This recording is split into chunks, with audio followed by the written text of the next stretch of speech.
I didn't know school could be this much fun. I now have 200 servants that do whatever I want. The best part is, I'm the only girl in an all-boys school, but not a single boy knows, not even the teachers. The secret is the one thing that has given me the leverage that I need. All of these boys were coming to me for advice when it comes to their girl problems, and that's the reason why they're willing to serve me. My advice works. I mean, it really works. Before me, this school was filled with boys who couldn't even get a girl to look in their direction. Now, even the most hopeless boy has a girlfriend. In return for the advice I give them, the boys do my homework and buy me lunch. They save me the best seats in the class and cover for me whenever I'm late, or even when I decide not to attend a class. It's taken me a long time to reach a point in my life where I'm happy. It wasn't always this way. In fact, a year ago, I hated school and my life. I went to a co-ed public school. I was pretty sporty, so I always got along better with the boys than I did with the girls. This made me a target, and the target on my back grew dramatically when the most popular boy in school started becoming attracted to me. I wish I had seen it coming, but I didn't. Up until that point, I thought my life was going great. That was when the rumors started. By the end of the day, I couldn't take the looks I was getting from everyone, the whispers behind my back. I tracked down the boy who liked me and asked him what was going on. "Get away from me, you freak," he said, and pushed me away. "I'm not into guys." I found out the full story then. The rumor was that I was actually a boy disguised as a girl. I went home in tears, distraught. I wondered how people could be so cruel and how they could lie about someone else.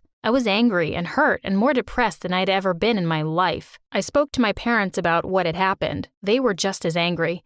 They wanted to go to the school and lodge a complaint, but I told them not to. I was done with that school. My parents didn't like me quitting things, but this time, they agreed with me. Now I needed to find a new school. I spent days researching schools in my city. Most of them were copies of the school that I attended. It made me sick. I didn't want to go anywhere near them. It was then that I came across an all-boys school, far from the city, far from everything. It had all the facilities I was looking for: a great science lab, a debate team, and state-of-the-art sporting facilities. The only problem was that it was an all-boys school. My mom was actually the one who gave me the idea. I kept thinking about the rumor that the girls had started and thought to myself, if people can believe a rumor that I'm a boy, then maybe I can pose as one. I found out that this all-boys school had a big science fair contest each year. The next one was happening in a month's time. The winner of this contest would receive a full scholarship. I was a huge science geek, so it wasn't hard to come up with a project that could win. The toughest part was pretending to be a boy. I cut my hair and my nails. I stopped wearing makeup. I practiced changing my walk to look more like a boy. The day of the contest arrived. I was nervous, but I didn't need to be. Nobody paid much attention to me. They were more focused on my project and what it could do. The judges loved it. I won the contest and was awarded the scholarship. I had 1 week to get ready for the new term. My parents helped me prepare. My first week of school was challenging. The boys were gross, and my days were filled with burping, farting, and name-calling. All those times I'd spent wondering what boys do when they're alone, well, I suddenly had the answers. It was so different than spending time with my previous guy friends. To these boys, it was almost a competition to see how uncultured they could be. But I quickly learned how to get by unnoticed. I would punch the boys on the arm and snort at their stupid jokes. I even learned how to fart in public. I picked careful times to visit the bathroom, making sure no one was around, and I only showered when the rest of the boys were asleep.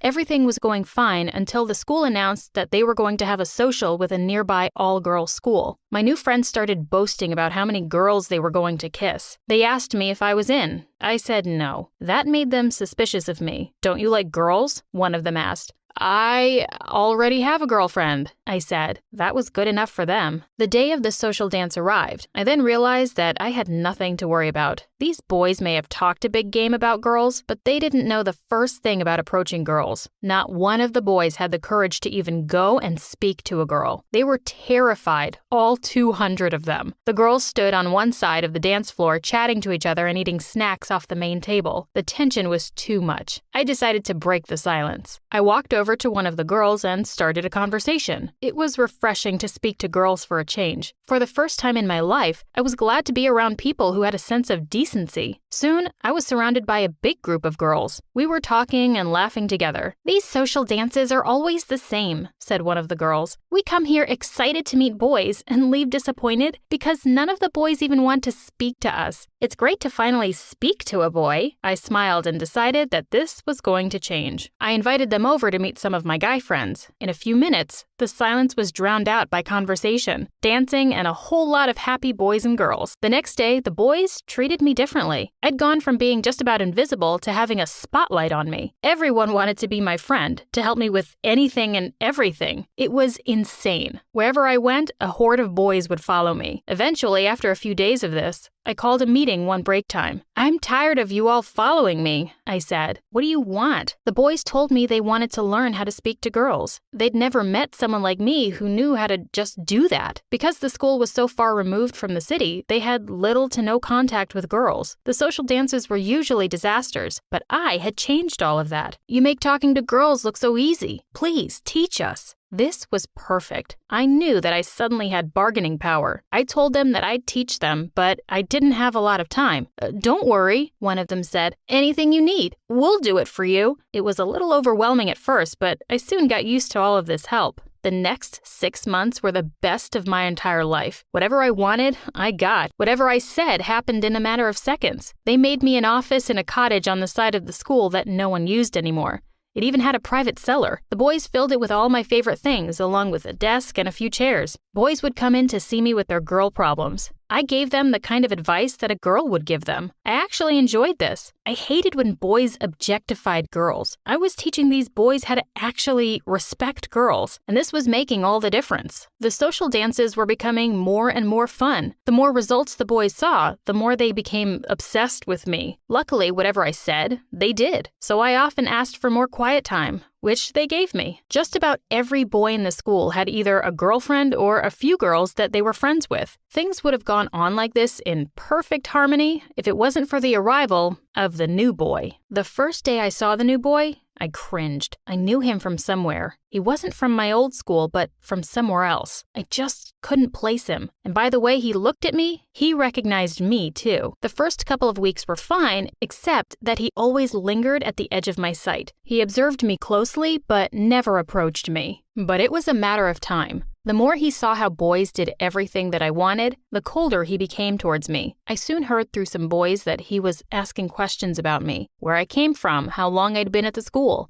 I didn't like this one bit. I still couldn't remember where I'd seen him. Eventually, he became fixated on me. I confronted him, asking him why he wanted to know so much about me. "You're hiding something. I've seen you somewhere, I just can't remember where. But I don't like this game you're playing, pretending to be some guru when it comes to picking up girls and using that to control them. People like you that prey on others make me sick. I'm going to find out what you're hiding and blow up this whole charade." He walked away, leaving me feeling irritated. And I have to admit it, scared too. There was something intense about him. This wasn't the kind of boy that made idle threats. I could tell that he wouldn't stop until he found something. I needed a plan. If he was going to look for dirt on me, I would beat him to it. I enlisted the help of the most trustworthy boys in the school. I told him to spy on the boy, to find out anything and everything about him. If he so much as stole bubblegum, I wanted to know about it. I had a nice thing going here at the school. I wasn't going to let this new boy take it all away from me. The information flooded in, and I have to admit, I was enjoying learning about my adversary. He had transferred from another school where he'd been labeled a troublemaker. Like me, he enjoyed science and biology. He even liked the same music as me, but there was nothing incriminating about him. I pushed my spies to try harder. A week later, I was frustrated. The new boy had no secrets. He had nothing to hide. And worst of all, I could feel that he was never going to let up on me. He kept asking questions about me, and soon I heard that he was asking the teachers about my history too.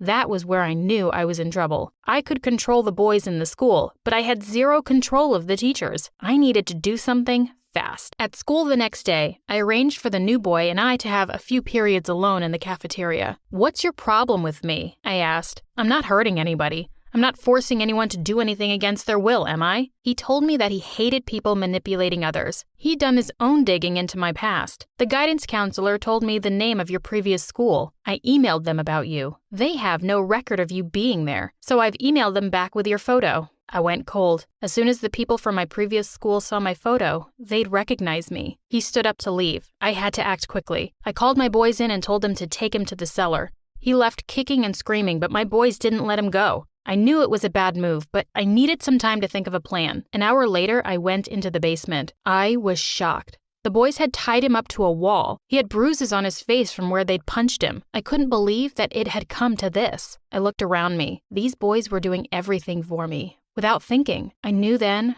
that it couldn't go on like this. It was only a matter of time before they did something terrible. "Leave us," I commanded. My boys left. It was just the two of us alone in the basement together. "You're done now," said the new boy. "Forget getting you kicked out of the school. I'm going to send you to prison for what you've done to me." I tried to reason with him, but he didn't want to hear any of it. This had all gone too far. Suddenly, everything that I had gained at this new school meant very little. In fact, at that moment, I didn't want any of it. The servants, the adoration, the friends, none of it. I was done. I revealed my secret to the new boy. He smiled. "That's where I know you from. We attended the same swimming club." But he was still angry about me lying to all the boys in the school. "If you don't tell them, then I will," I choked up. Here it was, my chance to make it right and end all of this. In the end, we made a deal. I would tell the boys that I was leaving to go to another school. In return, the new boy wouldn't press charges against me, and he would keep my secret to himself. I called my parents, explaining to them how things were getting out of hand. They were amazed by my story. They agreed that it was best to leave the school. I called a meeting with all the boys in the school. They didn't take the news well. They begged me to stay. They asked where I was going. Then they made a stand and said, wherever I was going, they would go too. "As much as I like that, I need you all to stay," I said. "I have taught you everything that I know. Now, I will find new boys to teach, and you will teach others what you have learned. Remember, respect the girls and they will trust you." I put in my transfer request, and a month later, I was at a new co-ed school, as a girl. I must admit, it was great to be invisible again. No one was watching me or asking me for advice every 5 minutes. The new boy and I stayed in touch. He kept me updated on how the boys at school were doing. It took them a while to readjust, but they were getting back to normal. They were still speaking to girls, and the social dances were still a big success. The new boy and I spent a lot of time talking. The talking soon became meetings, and a few months later, we started dating. Sometimes having one meaningful relationship is so much better than 200 boys that you can control.